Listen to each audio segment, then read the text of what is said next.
I know a faster way. Come. What? That should do it? Holy shit, wait, so they're just gonna whiz on the guy's altar? Oh, this is fucking amazing. And you can't piss on hospitality. I won't allow it. It's like someone made a movie based on my high school D&D game. So they drain their wizards on the altar, and sure enough, Salatin comes back and he's fucking pissed off. And pissed on. Release the princess. I'm prepared for wizardly combat. Ha! The smell of that blood in that corruption sickens me. These effects are seriously straight out of Clutch Cargo. Some praise to quest. Fight. Search 1,000 years. Seek. That the art of angels was never over.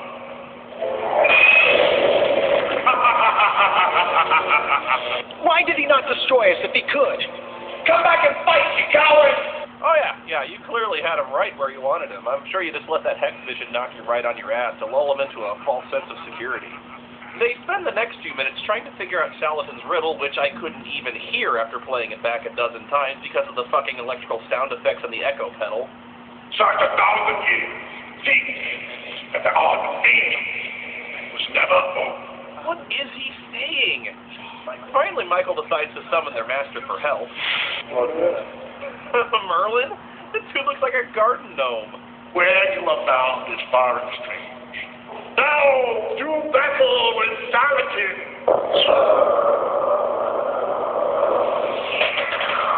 We are interfaced!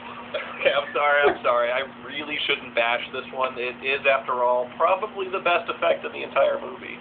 So after warping through the magical, mystical, tie-dye colored world of unicorns, they reappear in, okay, seriously, fuck you. No, I can't, I quit, not another one of these. Look, it's the fucking Beastmaster coming the other way. Now we gotta spend the whole movie watching these two ask stupid questions about modern technology like TV and radios and shit. Look at all these castles. Are all these people kings? And look, yon castles are made of real stone. What wealth these people have. In our lands, castles are made of painted rolls of butcher paper like an elementary school stage play. Careful, Michael. Don't hang. Asshole, it's a fucking pole. What medieval monster has a lost dog flyer taped to it? No! Wait, what? Why did he do that?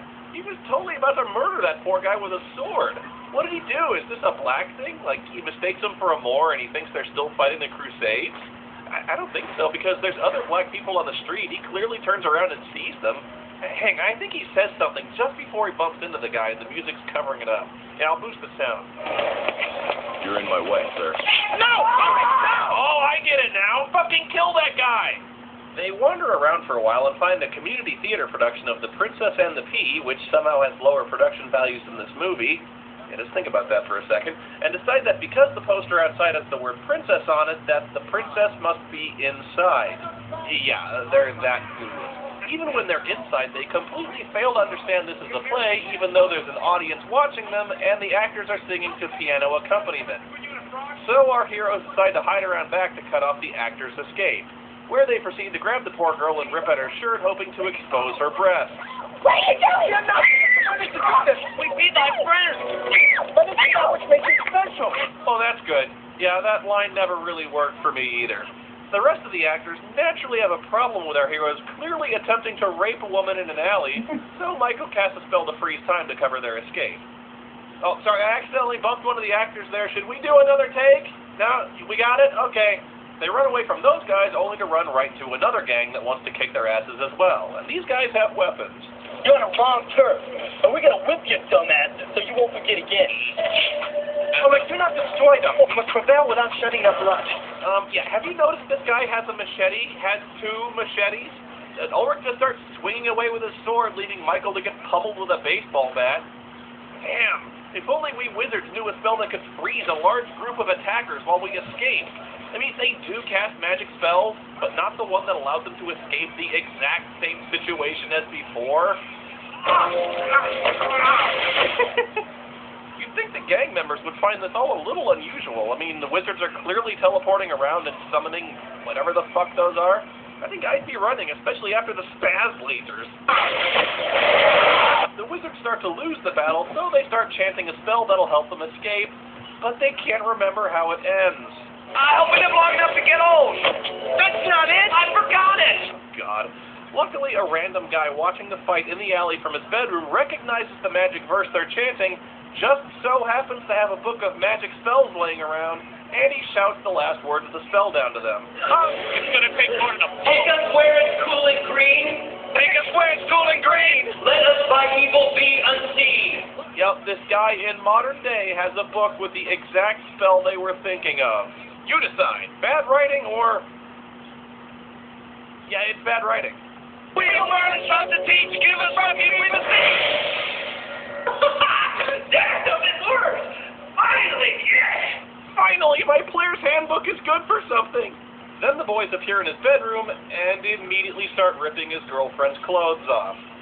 Yeah, two rapists magically materialize right in front of her in the middle of the night and start grabbing her titties. I guarantee you she will have nightmares for the rest of her life. Do you guys ever consider, I don't know, asking women if they have a birthmark? It might be a better idea long term than just ripping their shirts open, grabbing their boobies and making awooga car horn noises. So they meet the guy who helped them, and his name is Thomas, a guy who's been researching magic in college but can't cast spells himself. Help us, and we will make thee a wizard. Would you just leave us alone? We will return to England when our quest is over. To victory. To victory! And just like that, they decide to team up and journey forth, with no clear destination in mind, because they still have no idea where they're supposed to go. But they're going forward, and that's what's important. What is a car? You'll find out. Oh, holy shit, it's Christine! I hear you knocking, but you can't come in. How far away didst thou park, Thomas?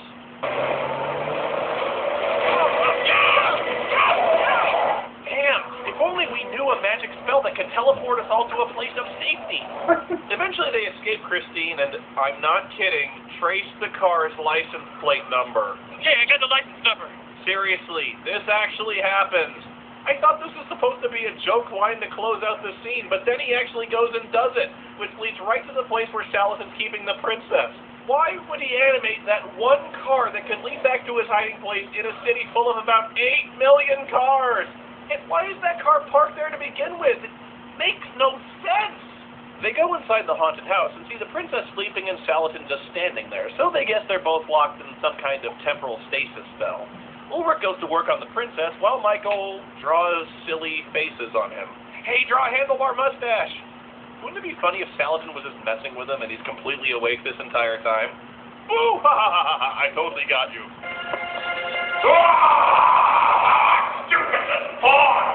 Is it just me, or does this dude basically look and act like a wrestler right out of WCW from the 90s? Hey, lighten up, dude. You're so intense.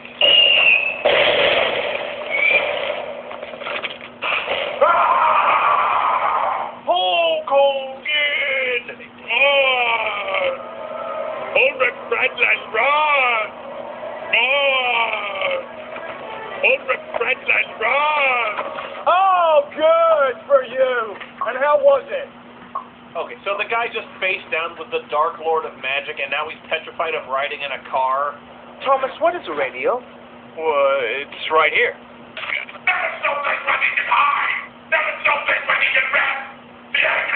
I hate that station. Yeah, turn it off. I hate Glenn Beck's show. So they've escaped from Salatin, but now they need to hunt him down and kill him. We should have taken him on at the house.